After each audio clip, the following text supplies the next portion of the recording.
تفسیر سے متعلق یہ بھی سنا گیا ہے کہ ہر دور کے اعتبار سے اس کی تفسیریں بدل جاتی ہیں یا کچھ بدلتی ہیں، تو اس کی بنیادی وجہ کیا ہے؟ تو یہ ارشاد فرمائیے گا، کیونکہ قرآن کی رہنمائی تو دائمی ہے، جی پھر حالات کے اعتبار سے تفسیر کا بدلنا اس کے خلاف نہیں؟ دیکھیں، تفسیر بدلتی نہیں ہے، ٹھیک ہے، ہوتا یہ کہ جب مفسر لکھتا ہے نا تو وہ اپنے زاویے سے، اپنے شوق سے لکھتا ہے۔ جب امام راضی نے تفسیر کے لیے قلم اٹھایا تو ان کا ایک الگ ذوق ہے۔ اچھا، اگر محدث تفسیر لکھے گا تو اس میں حدیثوں کا اہتمام کرے گا۔ اسی طریقے سے اگر کوئی شخص فقہ میں زیادہ ماہر ہے، مفتی ہے، ابھی جیسے مفتی قاسم صاحب نے تفسیر لکھی تو سراج الجنان میں آپ دیکھیں گے تو آپ کو جگہ جگہ فتاوی نظر آئیں گے۔ کتاب تفسیر کی ہے لیکن جائز ناجائز، حلال حرام، کیا کرنا ہے کیا نہیں کرنا ہے، کیونکہ مفتی کا پراسپیکٹس کیا ہے کہ یہ پتہ چلے کہ ہمارے لیے جائز کیا ہے، حلال کیا ہے، حرام کیا ہے، کرنا کیا ہے، کیا نہیں کرنا۔ تو لکھنے والے کے انداز پر ہوتا ہے کہ وہ قرآن سے کیا روشنی لیتا ہے۔ دیکھیں، سورج تو جگمگا رہا ہے، ایک شخص ہے جو اسی سورج سے گرمی لیتا ہے، ایک ہے روشنی لیتا ہے۔ اب آج تک تو ہم یہی سمجھتے آ رہے تھے کہ سورج سے گرمی لی جاتی ہے اور روشنی لی جاتی ہے، لیکن آپ دیکھ لیجئے سولر پینل ہے، واہ واہ، انرجی لی جا رہی ہے، اسی انرجی سے آپ کے اے سی چل رہے ہیں، آپ کی لائٹیں چل رہی ہیں، آپ کی فیکٹریز چل رہی ہیں، آپ کی ہر چیز چل رہی ہے۔ اسی سولر سے آج گاڑیاں چل رہی ہیں، اسی سولر سے آج ٹرین چل رہی ہے۔ تو کوئی کہے کہ سورج کا کام تو گرمی دینا تھا، یہ کیا ہو رہا ہے؟ اللہ تو دیکھیں، انرجی ہے، کیا کہنا ہے۔ اسی طریقے سے بلا تمثیل قرآن پاک کے اندر ایک انرجی ہے، لیکن لینے والا کیا اس سے لیتا ہے، یہ اس کا فہم، اس کی فراست پر یہ منحصر ہے۔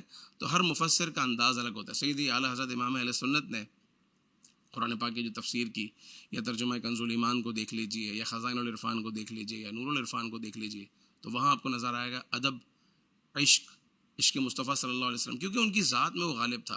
تو قرآن پاک میں بھی ان کو عشق نظر آیا، ادب نظر آیا، عقیدہ اہل سنت نظر آیا۔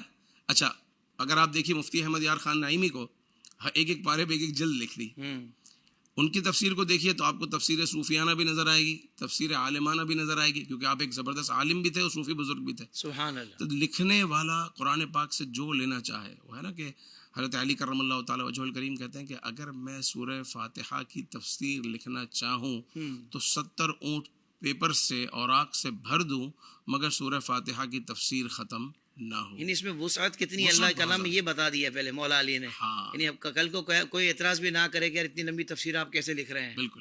اللہ، تو اب یہ دیکھیں، اور یہ ان کی بات ہو رہی ہے جن کے بارے میں آقا صلی اللہ علیہ وسلم نے فرمایا کہ انا مدینۃ العلم وعلی بابها۔ واہ واہ، جب دروازے کا یہ حال ہوئے تو شہر کا کیا حال ہوگا۔ اللہ اکبر، سبحان تو اللہ۔ قرآن پاک کی دنیا تو بہت وسیع ہے۔ مفسر اس میں وہ خاص یہ بھی دیکھتا ہے کہ لوگوں کی ضرورت کیا ہے، لوگوں کی ضرورت کے پیش نظر اس بات کو بیان کیا جاتا ہے تاکہ لوگوں کو فائدہ ہو، لوگ قرآن کی روشنی سے اپنی زندگیوں کو منور کر سکیں۔ تو اس میں یہ احتمال تو نہیں رہتا علامہ صاحب کہ بھائی ایک تفسیر دوسری تفسیر سے مطلب ٹکرا رہی ہے، تو ایک عام پڑھنے والا وہ اس بات میں کیسے تمیز کر پاتا ہے پھر وہ؟ دیکھیں، عام طور پر تو تضاد نہیں ہوتا، ٹھیک ہے، عام طور پر اگر بات کہیں اگر مفسر نے، دیکھیں تفسیر، ایک تو یہ سمجھ لیجیے کہ تفسیر بالرائے حرام ہے، بالکل ٹھیک کوئی بھی مفسر اپنی رائے سے تفسیر نہیں کرتا۔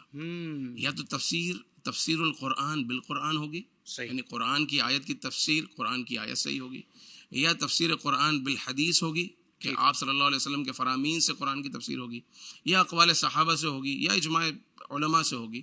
تو ان چیزوں سے قرآن پاک کی تفسیر ہوتی ہے، تفسیر بالرائے تو جائز ہی نہیں۔ تو جب ہم نے سمجھ لیا کہ تفسیر ہوتی ہی قرآن سے ہے، یا ہوتی ہی حدیث سے ہے، یا ہوتی ہی اقوال صحابہ سے، تضاد کی بات ہی ختم ہو گئی۔ اب اگر کسی ایک آدھ جگہ انسان کو نظر آ جاتا ہے تو وہ بعض اوقات ہمارے فہم کا بھی قصور ہوتا ہے، ہمارے سمجھنے کی غلطی بھی ہو سکتی ہے کہ ہم نے کیا سمجھا، لیکن قرآن کے اندر نہ کوئی تبدیلی ہے، نہ قرآن کے اندر کوئی کمی ہے، نہ قرآن پاک کی کسی آیت میں کوئی تضاد ہے، کیونکہ اللہ نے فرمایا انا نحن نزلنا الذکر وانا له لحافظون، ہم نے ہی اس ذکر کو نازل کیا اور ہم ہی اس کی حفاظت کرنے والے ہیں۔ صحیح، سبحان اللہ، سبحان اللہ۔ زندگی کے تمام شعبوں میں دینی رہنمائی حاصل کرنے اور آخرت کو بہتر کرنے کے لیے ہمارے YouTube channel Islamic digital studio کو سبسکرائب کر لیں اور بیل آئیکن بھی پریس کر لیں